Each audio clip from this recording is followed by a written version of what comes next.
Hello everybody, time for yet another unboxing. Now I know what you're thinking, why are you doing so many unboxings?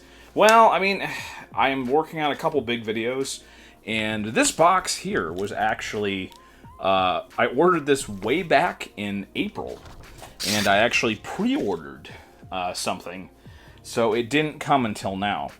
This was actually like ordered before the previous box that I had gotten from the Amusement Fortification. So they have a lot of really nice stuff on clearance. Not so much now. When there's more cool stuff on clearance from this company, I will 100% let people know in my community page and my Discord. So if you're interested, please join those. But yes, this is another random assortment of clearanced, mostly Wargaming stuff. There's a big variety of stuff.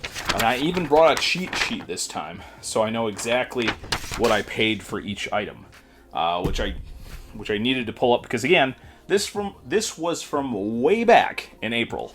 So let's just take a quick look here and see what we got. All right. So first off, we have this brown packing paper that I ordered. It's always good to have this stuff around. Oh, actually, here. This is Mecha Varnish. And this is matte varnish. This was the free item that I got. So if you order a certain amount of stuff, they give you a free item. I love the Vallejo regular varnish. I think the Mecha Varnish is supposed to be specifically... I think this might be formulated to work better with the regular stuff, but I'm sure this will work just as well as their regular varnish, so... Always handy to have some matte varnish around for this one out first. This is the pre-order thing that I got. And this, of course, is the Pathfinder hydra with the little heads that you can pop in and out. So, and it has the little split heads, and it has the individual heads here. So, you can have the fully interchangeable heads happening as you are fighting this giant hydra. And this was around, well, I can tell you exactly how much it was. This was $23.99, which is a pretty hefty price, but it does have the gimmick of having the interchangeable heads, and, you know, it's a pretty nice looking hydra. So I'm looking forward to painting this, and I do have a specific scenario that uses it, so that's cool. Oh yes, here we are. This, I believe, is known as a fire vampire. Or, again, this is Cthulhu Wars, so it's Cthulhu. I don't even know how to pronounce it. But this is from the Sandy Peterson Cthulhu Wars game. And I have always wanted this miniature. And this is something that, from the original Kickstarter, I really, really loved how they painted it up in the original Kickstarter. I didn't get the original Kickstarter, but it was just this one miniature that I wanted. And I got it. So this was $8.99. Obviously not cheap, but this is something that I really, really just wanted. So, you know, this is a pretty splurgy box for me. Generally speaking, I don't spend this much money this quickly. I don't know what I was thinking. Obviously, I don't play this game, so I don't care that it's got a little engraving on there. I don't know if you can quite see that. But, yes, it does have the cool engraving on there, but it's a plastic box. I mean, this was a dumb buy. You could probably find something in the dollar store equivalent to this. But it's pretty well made, though. So, yeah, but $175, I don't know what I was thinking. I have just added that just so I could get the free item, maybe. I think maybe that's what happened. We have another WizKids product here. Obviously, I bought this just for the Arcanoloth, just because, you know, cool evil fox entity there. So yeah, so nice pieces of miniatures there. Got some more brown wrapping paper, because that's always handy to have a lot of this stuff around. Always want to have a lot of brown wrapping paper everywhere. What do we got here? We got some Hordes Scorn. This is a Lord Tyrant. Hexeris. So yeah, this was just a Hordes thing. And this cost $2.39. I thought this looked cool. I thought maybe with a little bit of modification, this would actually work out really good for an end boss for a campaign that I'm working on. So that's why I got this. Very high quality terrain here. Though, clearly, this is not really the... I don't know if the picture that I saw didn't show a person with a chain gun. So, yeah, that's pretty cool, but not really the sort of... I mean, that is a really good detail, though, if you can see all the different, like, little skulls and whatnot. But this is definitely not... This is interesting because... Yeah, boy. Again, I don't want to kind of go into 40K stuff or start to buy stuff that isn't fantasy. So this is a little bit weird. From the pictures, I did not think that... So it's very nice terrain, but it's a little bit too futuristic. We got some bases. We got troglodyte bases. These were $1.50. There's some stuff here where like the micro studios start using a different mix of stuff.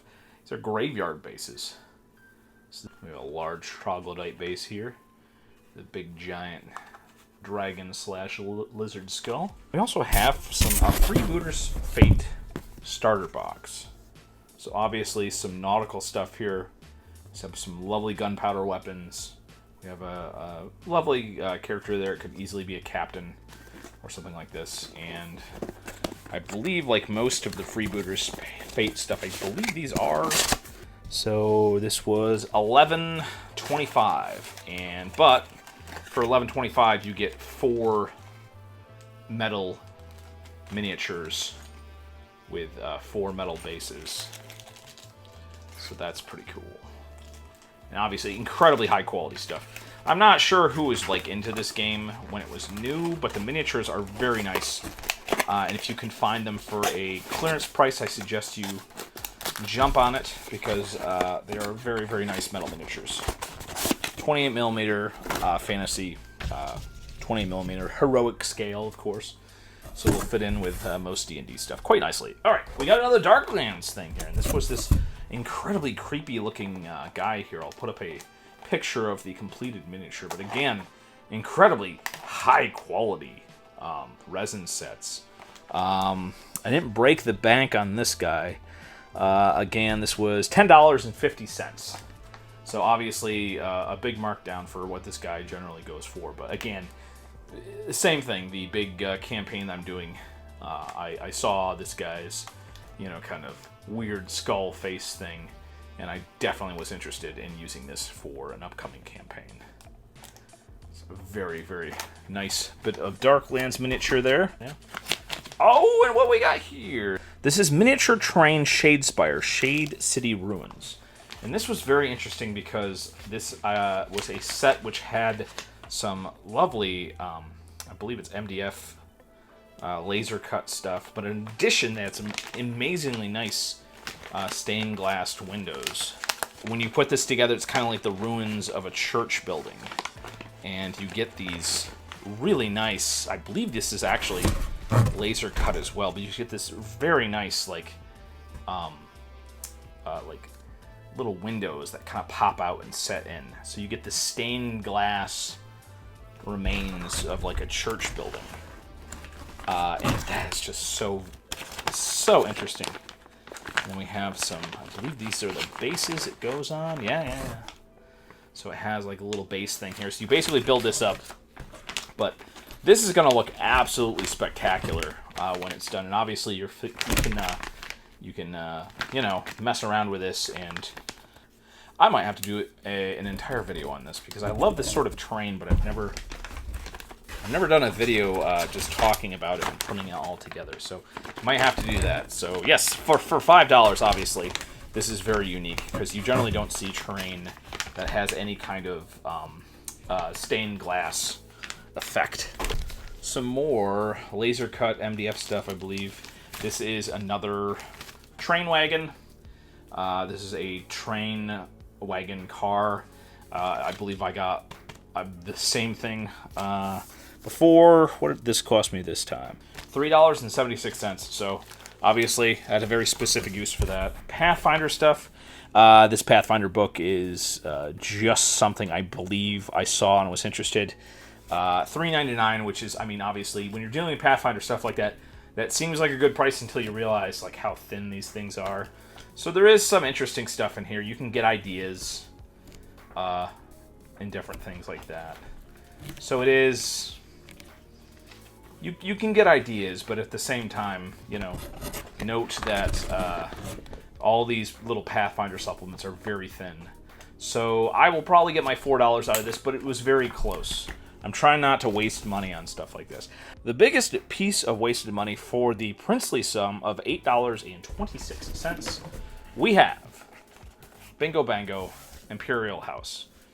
This is the same thing. This is all pre-painted, obviously, and this goes together to create an Imperial House, which obviously you can create at a fraction of the cost.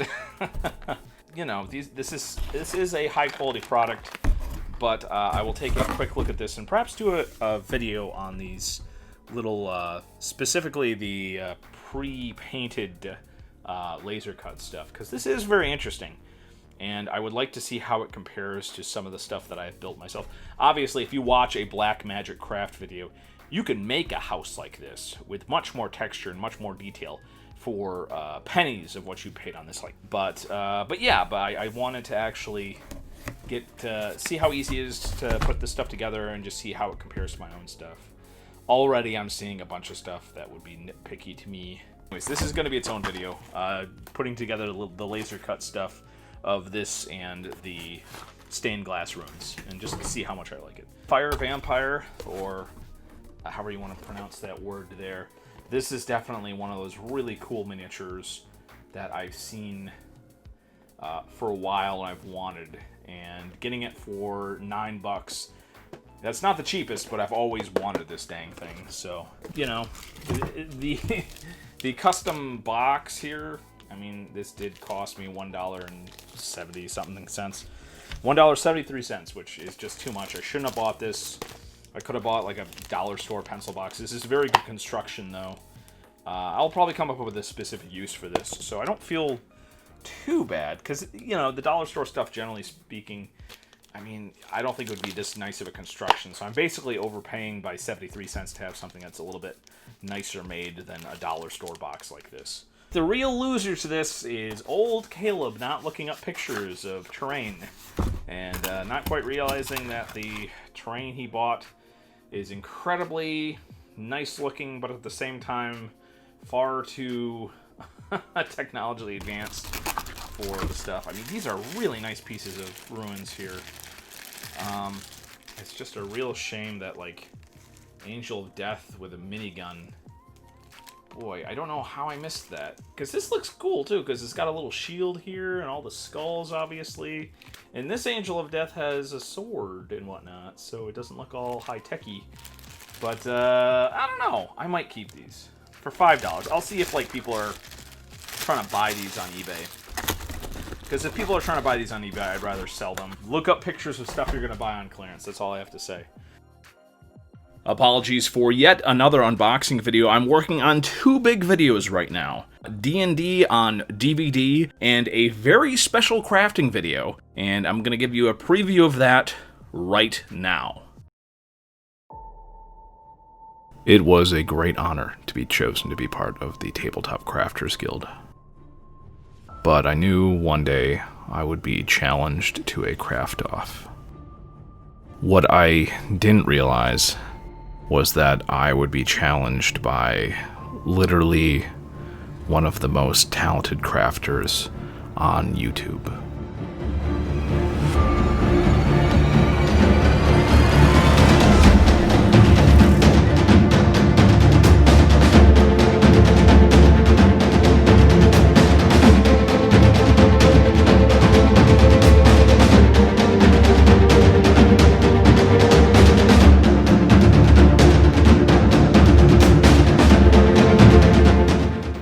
don't do well enough in this challenge, Blanco, you are out.